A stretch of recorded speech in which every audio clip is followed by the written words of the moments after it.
Okay, we'll talk about some myths in medicine. Number one, morphine and acute abdomen. If you read any of the textbooks, it'll say you can't give morphine for acute abdomen. Of course, why? The reason is if you give morphine for acute abdomen, the patient will mask their symptoms of acute peritonitis. So if there is any rupture of viscus, you won't be able to detect it. So you need serial exams. Well, that's true in the United States in the 1950s when the books were written.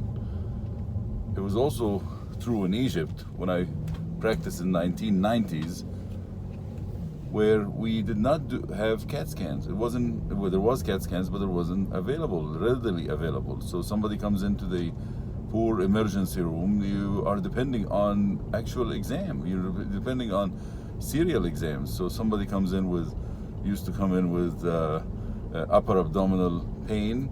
Then we send a family to get some buffalo milk, famous in Egypt, 7-to-1 fat to protein, very fatty. You drink that milk. If you have cholecystitis, you get more pain. If you have peptic ulcer, your pain is resolved. That's obviously an exaggeration. It happened, but it's not all the time.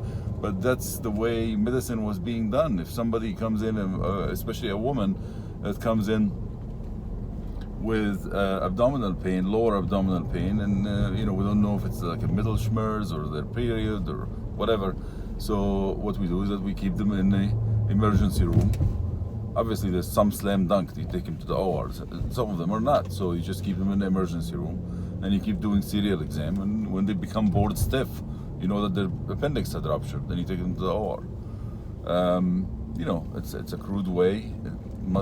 It was done in Egypt in 1990s and 80s, and I'm pretty sure it was done in the United States in the 1950s. So you're gonna have to keep that in mind. When you read in the book that you need serial exam, that is malpractice. Now when I have the CAT scan, that is malpractice. If I already diagnosed that the patient has an appendicitis, and the surgeon is coming on their way, they're finishing the other case or playing golf or whatever they're doing, then you gotta have to treat the patient. You can't let the patient be in pain. That is amazing. Of course, you gotta give the morphine, and that is the practice, by the way, everywhere, right?